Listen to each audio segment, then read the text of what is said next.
तो इस दोस्तों इसका राइट आंसर हो जाएगा ऑप्शन नंबर ए वाला। जिन विद्यार्थियों ने ए नंबर ऑप्शन का राइट आंसर बताया उनका बिल्कुल सही है कि 12 ताप विद्युत एवं करछना ताप विद्युत केंद्र की स्थापना किस जिले में है? इलाहाबाद में जिले में, यानी कि इलाहाबाद क्या भैया, प्रयागराज में है।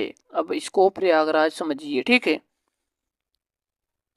आपका दूसरा प्रश्न है, जल्दी जल्दी इसका आंसर बताएं मेरे भाई। कह रहा है कि उत्तर प्रदेश में भारतीय सूचना प्रौद्योगिकी संस्थान जहां स्थापित किया गया है वह जगह है। तो दोस्तों ये जीके का बहुत ही महत्वपूर्ण प्रश्न है। तो दोस्तों आप सभी को बताना चाहूंगा इसका राइट आंसर हो जाएगा क्या भैया? इसका राइट आंसर इलाहाबाद, यानी कि इलाहाबाद का मतलब मेरे भाई, इलाहाबाद का मतलब हो जाएगा प्रयागराज।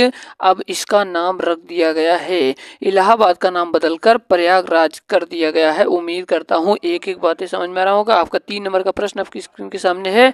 तीसरा नंबर का प्रश्न है मेरे भाई, तीसरा नंबर का प्रश्न कह रहा है कि उत्तर प्रदेश में कृत्रिम रबड़ का कारखाना अवस्थित है। तो ये प्रश्न अगली बार आया हुआ उत्तर प्रदेश यूपी पुलिस में, तो इस प्रश्नों को टिक लगा लीजिए, इंपॉर्टेंट है कि उत्तर प्रदेश में कृत्रिम रबड़ का कारखाना अवस्थित है। तो कहां पर अवस्थित है दोस्तों? तो याद रखिएगा गाजियाबाद में अवस्थित है। कहां पर? गाजियाबाद, गाजियाबाद में अवस्थित है। तो हम लोग चलते हैं अपने अगले प्रश्न की ओर। आपका 4 नंबर का प्रश्न है मेरे भाई, कह रहा है कि आचार्य महावीर प्रसाद द्विवेदी का जन्म उत्तर प्रदेश के किस शहर में हुआ था? तो यूपी जीके का प्रश्न दोस्तों आपकी परीक्षाओं में देख लेना, मैं चैलेंज करता हूं। अगर आप कंटिन्यू बचे 39 दिनों तक हमारे साथ तैयारी करेंगे तो आपको खुद ही पता चलेगा कि जीएस जीके पर और हिंदी पर आपने क्या कमांड किया है। कह रहा है कि आचार्य महावीर प्रसाद द्विवेदी का जन्म उत्तर प्रदेश के किस शहर में हुआ था? तो दोस्तों याद रखिएगा इसका राइट आंसर हो जाएगा ऑप्शन नंबर बी वाला, रायबरेली। रायबरेली में आचार्य महावीर प्रसाद द्विवेदी का जन्म हुआ था। उम्मीद करता हूं बातें समझ में आ रही होगा। 5 नंबर का प्रश्न है, जल्दी जल्दी इसका आंसर बताने की कोशिश करिए मेरे भाई।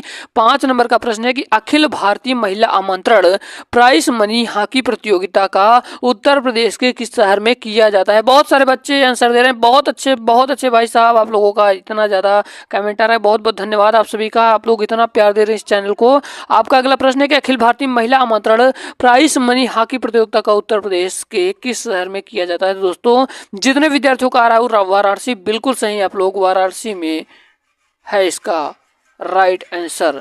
हम लोग चलते हैं अपने अगले प्रश्न की ओर। अगर आपने 20 का जवाब दे दिया है तो कमेंट सेक्शन में जरूर बताइएगा कि मैंने सर 40 में से कितने का जवाब दिया। जितने भी प्रश्न का आप जवाब दे पाए ईमानदारी से बताइएगा। राजकीय बौद्ध संग्रहालय निम्न में से कहाँ अवस्थित है? तो मेरे भाई याद रखिएगा ये कुशीनगर में अवस्थित है। ये राजकीय बौद्ध संग्रहालय निम्न में से कहाँ अवस्थित है? तो कुशीनगर में अवस्थित है। ऑप्शन नंबर ए वाला सही हो जाएगा। आपका अगला प्रश्न है मेरे भाई, आपका अगला प्रश्न है, कह रहा है कि कुषाण एवं गुप्त युगीन संस्कृति का एकमात्र राजकीय संग्रहालय कहाँ है? तो दोस्तों याद रखिएगा इसका जो राइट आंसर हो जाएगा ये मथुरा हो जाएगा, मथुरा हो जाएगा। तो इसका राइट आंसर हो जाएगा ऑप्शन नंबर डी के साथ। आपका अगला प्रश्न है, जल्दी जल्दी इसका आंसर बताइए कि डॉक्टर भीमराव अंबेडकर संग्रहालय एवं पुस्तकालय कहाँ है? जल्दी से इसका आंसर बताइए, देखते हैं हमारे कितने विद्यार्थी इसका राइट आंसर बता पाते हैं। तो आप सभी को मैं बताना चाहूंगा कि जो डॉक्टर भीमराव अंबेडकर संग्रहालय एवं पुस्तकालय है ये मेरे भाई रामपुर में स्थित है। ऑप्शन नंबर डी वाला सही होगा। जितने विद्यार्थी डी नंबर दे रहे हैं इनका very good very good very good, बहुत बहुत बेहतरीन बेहतरीन जवाब दे रहे हैं आप लोग। आपका 9 नंबर का प्रश्न, आपकी तैयारी बहुत बेहतरीन है, उम्मीद है। राजकीय जैन संग्रहालय कहाँ है? तो दोस्तों जल्दी से इसका आंसर बताइए। जल्दी से बहुत सारे विद्यार्थी कमेंट कर रहे हैं कि राजकीय जैन संग्रहालय कहाँ है। तो दोस्तों आप सभी को बताना चाहूंगा कि जितने विद्यार्थी इसका आंसर दिए हैं मथुरा, बिल्कुल सही आपका जवाब कि राजकीय जैन संग्रहालय ये मथुरा में स्थित है मेरे भाई। आपका अगला प्रश्न, अगर वीडियो पसंद आ रहे हो तो वीडियो को लाइक जरूर करिएगा, क्योंकि यहाँ पे वही सारे प्रश्न करवाए जाएंगे जो सिलेक्टेड हैं और आपकी परीक्षाओं में आ सकते हैं। स्वतंत्रता संग्राम संग्रहालय कहाँ है? तो दोस्तों याद रखिएगा स्वतंत्रता संग्राम संग्रहालय ये मेरठ में स्थित है। ऑप्शन नंबर बी वाला सही होगा। जिन विद्यार्थियों का मेरठ हो रहा है इसका राइट आंसर तो बिल्कुल बेहतरीन, बिल्कुल जबरदस्त जिंदाबाद प्रश्न है और आप लोग बहुत प्रेम से इसका आंसर दे रहे हैं। जितने विद्यार्थियों को मेरठ आंसर आ रहा है बहुत बहुत बेहतरीन। आपका 11 नंबर का प्रश्न है, जल्दी से इसका आंसर बताने की कोशिश करिए। 11 नंबर का प्रश्न है मेरे भाई कि उत्तर प्रदेश का कौन सा जनपद 4 राज्यों की सीमा से लगा हुआ है। तो दोस्तों याद रखिएगा, उत्तर प्रदेश का कौन सा जनपद 4 राज्यों की सीमा से लगा हुआ है। तो दोस्तों याद रखिएगा, इसका राइट आंसर हो जाएगा ऑप्शन नंबर ए वाला सोनभद्र हो जाएगा मेरे भाई, सोनभद्र। सोनभद्र जितने विद्यार्थियों का आंसर आ रहा है आपका बिल्कुल सही है। दोस्तों देखेंगे कि यही सारे प्रश्न आपके पेपर में आए हुए हैं, इससे बाहर कोई प्रश्न जाने वाला नहीं है। बच्चे 39 दिन बस प्रैक्टिस करते चलिए, प्रैक्टिस को हल करिए। नोएडा उत्तर प्रदेश के किस जिले में अवस्थित है यानी कि स्थित है। तो देखते हैं कितने विद्यार्थी इसका आंसर दे पाते हैं। तो आप सभी को बताना चाहूंगा, नोएडा उत्तर प्रदेश के किस जिले में स्थित है। तो याद रखिएगा ये गौतम बुद्ध नगर में स्थित है, गौतम बुद्ध नगर में स्थित है मेरे भाई। ऑप्शन नंबर ए वाला सही होगा। आपका अगला प्रश्न है, आपकी स्क्रीन के सामने है, जल्दी जल्दी इसका आंसर बताइए। कह रहा है कि उत्तर प्रदेश के निम्नलिखित में से जनपदों में से कौन सा क्षेत्रफल की दृष्टि से में सबसे छोटा है। तो दोस्तों याद रखिएगा, इसका राइट आंसर हो जाएगा ऑप्शन नंबर ए वाला वाराणसी, क्षेत्रफल की दृष्टि से सबसे छोटा है। हम लोग चलते हैं अपने अगले प्रश्न की ओर। अगर आपको वीडियो पसंद आ रहा हो तो शेयर जरूर करिएगा मेरे भाई, क्योंकि आप अगर शेयर करेंगे तो हम समझ जाएंगे कि हमारे जितने विद्यार्थी हमारे चैनल से बहुत ही प्रेम से जुड़े हुए हैं और बेहतरीन तैयारी कर रहे हैं। उत्तर प्रदेश राज्य का कौन सा जिला नेपाल के साथ अपनी सीमा साझा नहीं करता। तो दोस्तों याद रखिएगा, इसका राइट आंसर हो जाएगा ऑप्शन नंबर सी वाला सीतापुर। जितने दोस्त हमारे सीतापुर आंसर दे रहे हैं उनका बिल्कुल सही है, सीतापुर। देखते हैं 40 में से कितने का जवाब दे पाते हो। 14 नंबर का प्रश्न कंप्लीट होता हुआ आपका 15 नंबर आपकी स्क्रीन के सामने है। 15 नंबर का प्रश्न कह रहा है दोस्तों, 15 नंबर का प्रश्न कह रहा है, सुनिएगा कि उत्तर प्रदेश की सीमा रेखा भारत के कितने राज्यों से मिलती है। तो दोस्तों याद रखिएगा, उत्तर प्रदेश की जो सीमा रेखा है ये भारत के कितने राज्यों से मेरे भाई। जितने लोगों का आंसर आ रहा है सी नंबर की ये 8 राज्यों से मिलती है, बिल्कुल सही है आपका राइट आंसर। आपका 16 नंबर का प्रश्न आपकी स्क्रीन के सामने है कि उत्तर प्रदेश यानी कि यूपी में स्थित जौनपुर की अटाला मस्जिद का निर्माण कराया गया। तो दोस्तों याद रखिएगा, ये जितने विद्यार्थियों का राइट आंसर ये वाला आ रहा है कि शक राजवंश के शासक इब्राहिम शाह के द्वारा, बिल्कुल सही मेरे भाई। इसका राइट आंसर हो जाएगा ऑप्शन नंबर ए वाला। आपका अगला प्रश्न है दोस्तों, अगला प्रश्न है कि निम्न में से कौन सा गलत है। बहुत ही महत्वपूर्ण प्रश्न है। सारे प्रश्न यूपी पुलिस में आए हुए हैं, तो किसी भी प्रश्नों को मजाक में लेने की गलती ना करें, क्योंकि एक एक प्रश्न आपको पछताने को हो जाता है। तो सारे प्रश्नों को ध्यान से पढ़ते चलिए। निम्न में से कौन सा गलत है। तो दोस्तों याद रखिएगा, इसमें कौन गलत है। भारतीय सरकरा समिति 1922 में गलत है, बिल्कुल गलत बात है। इसका मतलब राइट आंसर जाएगा ऑप्शन नंबर ए के साथ। आपका नेक्स्ट प्रश्न आपकी स्क्रीन के सामने है। कह रहा है मेरे भाई कि किस वर्ष कानपुर में सरकरा प्रौद्योगिकी के इंपीरियल संस्थान की स्थापना की गई। तो दोस्तों याद रखिएगा, इसका राइट आंसर हो जाएगा ऑप्शन नंबर डी के साथ, ऑप्शन नंबर डी के साथ 1936। 1936। उम्मीद करता हूँ सारी बातें सारी चीजें बिल्कुल बेहतरीन ढंग से समझ में आ रही होंगी। चलिए अगला प्रश्न आपकी स्क्रीन के सामने है। कह रहा है कि लक्ष्मीपति सिंघानिया हृदय रोग संस्थान कहाँ स्थित है। तो दोस्तों याद रखिएगा, इसका राइट आंसर हो जाएगा ये कानपुर में स्थित है, ऑप्शन नंबर बी वाला सही होगा। आपका अगला प्रश्न आपकी स्क्रीन के सामने हो। 20 नंबर का प्रश्न, उत्तर प्रदेश गन्ना शोध परिषद किस शहर में स्थित है। तो दोस्तों याद रखिएगा, इसका जो राइट आंसर हो जाएगा ना तो लखनऊ, ना तो कानपुर, ना तो मिर्जापुर, ये इन तीनों में से कोई नहीं। इसका मतलब right answer option number D वाला हो जाएगा, इनमें से कोई नहीं। आपका अगला प्रश्न है 21 नंबर का प्रश्न आपकी स्क्रीन के सामने है। जल्दी जल्दी आप लोग इसका आंसर बताने की चेष्टाएं करिए, कोशिश करिए। बेहतरीन, बहुत जबरदस्त, जिंदाबाद, बहुत जबरदस्त आप लोगों के आंसर आ रहे हैं दोस्तों। कि भारत की पूर्व प्रधानमंत्री श्रीमती इंदिरा गांधी की पूर्ण स्मृति में किस प्रतियोगिता का आयोजन किया जाता है। तो दोस्तों याद रखिएगा, इसका राइट आंसर हो जाएगा इंदिरा मैराथन।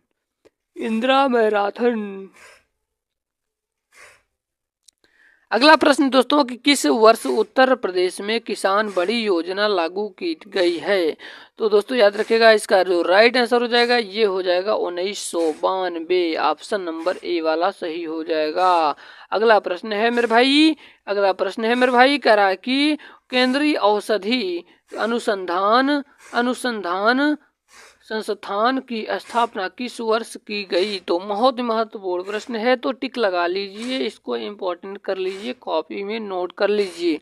तो 23 नंबर का प्रश्न जाएगा आपके ऑप्शन नंबर ए के साथ 1951। 1951 जितने स्टूडेंट का आंसर आ रहा है बिल्कुल सही है आपका। 24 नंबर का प्रश्न आपकी स्क्रीन के सामने है कि उत्तर प्रदेश के पहले मुख्यमंत्री कौन थे? तो दोस्तों याद रखिएगा, उत्तर प्रदेश के जो पहले मुख्यमंत्री थे वो सुचेता कृपलानी। कौन?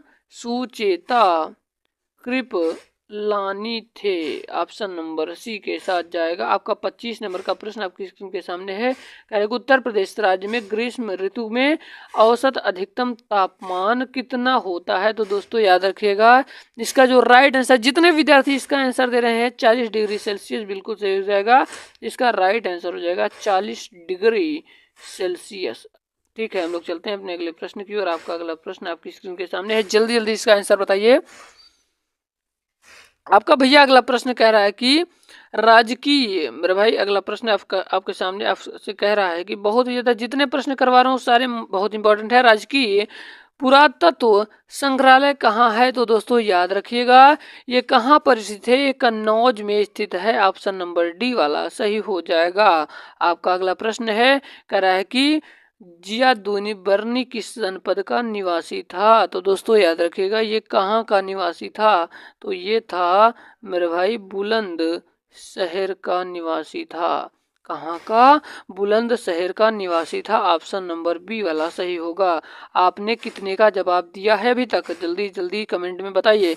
अमीर खुसरो ने किसके विकास में अग्रणी भूमिका निभाई? तो दोस्तों याद रखिएगा, इसका जो राइट आंसर हो जाएगा ऑप्शन नंबर सी के साथ खड़ी बोली। आपका 29 नंबर का प्रश्न है, कह रहा है कि लोक कला संग्रहालय कहाँ पर है? तो दोस्तों मेरे भाई याद रखिएगा, ये लखनऊ में स्थित है। ऑप्शन नंबर ए वाला सही होगा। आपका 30 नंबर का प्रश्न है, जल्दी से इसका आंसर बताइए कि प्रांतीय हाइजीन इंस्टीट्यूट कहाँ है? तो दोस्तों याद रखिएगा, इसका जो राइट आंसर हो जाएगा ये लखनऊ हो जाएगा। हम लोग चलते हैं अपने अगले प्रश्न की ओर। आपका 31 नंबर का प्रश्न है, निम्नलिखित राज्यों में से किस से उत्तर प्रदेश की सीमा नहीं लगती? तो दोस्तों याद रखिएगा, इसका राइट आंसर हो जाएगा ऑप्शन नंबर बी वाला, पंजाब के साथ। कहाँ से भैया? पंजाब के साथ नहीं लगती। ऑप्शन नंबर बी वाला सही होगा। आपका 32 नंबर का प्रश्न है कि उत्तर प्रदेश में सबसे कम क्षेत्रफल वाला जनपद कौन सा है?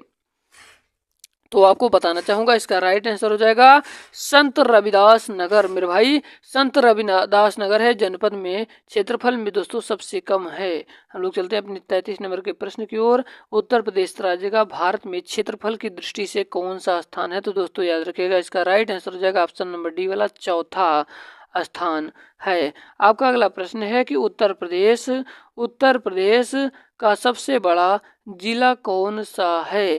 तो उत्तर प्रदेश का सबसे बड़ा जिला खलीमपुर खीरी है। सबसे बड़ा जिला खलीमपुर खीरी है। इन बातों को ध्यान रखिएगा, नहीं आ जाएगा तो आप यही करेंगे, अरे सर हम पढ़ाए थे पर हम तो ध्यान ही नहीं दिए। तो सारे प्रश्नों को ध्यान से सुनिए, जल्दी जल्दी इसीलिए करवा रहा हूँ। रैपिड टेस्ट डेली आप लोग जुड़ जाया करिए। शाम को 6 बजे हम इसकी क्लास करते हैं, उसके बाद हम लोग जीएस की क्लास स्पेशल करते हैं, plus UP GK special class चल रही है। तो यूपी जीके से बहुत सारे प्रश्न बनेंगे, तो आप पूरे वीडियो को मात्र 30 दिन हमारे साथ देखिए, यकीन मानिए आप कोई भी प्रश्न नहीं छोड़ कर आएंगे।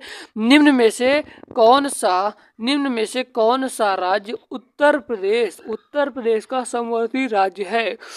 तो मेरे भाई याद रखिएगा, ये राजस्थान है। आपका अगला प्रश्न आपकी स्क्रीन के सामने है। 36 नंबर का प्रश्न कर रहा है कि धारुओं द्वारा चावल से निर्मित मदिरा को क्या कहते हैं? तो दोस्तों याद रखिएगा, इसका राइट आंसर हो जाएगा जाड़ कहा जाता है। आपका 37 नंबर का प्रश्न, उत्तर प्रदेश में निवास करने वाली बुक्सा जनजाति निम्नलिखित में से किस देवी देवताओं की पूजा करती है? तो आप सभी को बता दूं कि ये दुर्गा माँ और माता लक्ष्मी की पूजा करती है ये जनजाति। ऑप्शन नंबर बी वाला सही हो जाएगा। आपका 38 नंबर का प्रश्न है कि बुक्सा जनजाति के लोक शक्ति के प्रतीक रूप में किस वृक्ष की पूजा करते हैं? तो मेरे भाई याद रखिएगा, पीपल के वृक्ष की पूजा करते हैं। ऑप्शन नंबर डी वाला सही हो जाएगा। आपका 39 नंबर का प्रश्न कह रहा है कि उत्तर प्रदेश सुनिएगा, उत्तर प्रदेश के वन क्षेत्र वाले जिले सोनभद्र का वन क्षेत्रफल कितना है? तो दोस्तों आप सभी को बता दूं कि इसका राइट आंसर हो जाएगा ऑप्शन नंबर सी वाला, लगभग 2540 वर्ग किलोमीटर। हम लोग चलते हैं 40 नंबर के प्रश्न की ओर। आपका 40 नंबर का प्रश्न कह रहा है कि उत्तर प्रदेश में सर्वाधिक वन क्षेत्र वाले जिलों का सही क्रम क्या है? तो दोस्तों आप सभी को बता दूं कि सोनभद्र, लखीमपुर खीरी, मिर्जापुर और पीलीभीत। ऑप्शन नंबर डी वाला सही हो जाएगा। आपका अगला प्रश्न दोस्तों, आपका अगला प्रश्न है, कह रहा है कि मुगल कालीन इतिहासकार किस राज्य को हिंदुस्तान की संज्ञा देते हैं? इसको आपको आंसर बताना होगा। जितने विद्यार्थी हैं आपको इसका टिप्स दे रहा हूँ। आपकी यह परीक्षा कहाँ की है, वहीं के हैं आप लोग, जल्दी से इसका आंसर बताइएगा। देखते हैं आपका 42 नंबर का प्रश्न है कि जनसंख्या की दृष्टि से उत्तर प्रदेश का भारत में कौन सा स्थान है? तो इसका राइट आंसर हो जाएगा प्रथम स्थान। उम्मीद करता हूँ वीडियो पसंद आई होगी। अगर वीडियो पसंद आई हो तो रैपिड टेक्स्ट को डेली शाम 6 बजे चलता है। अगर आपको वीडियो पसंद आए तो वीडियो को लाइक कर देना, चैनल पर नया तो जरूर सब्सक्राइब करना ऐसे नहीं इंटरेस्टिंग वीडियो के लिए।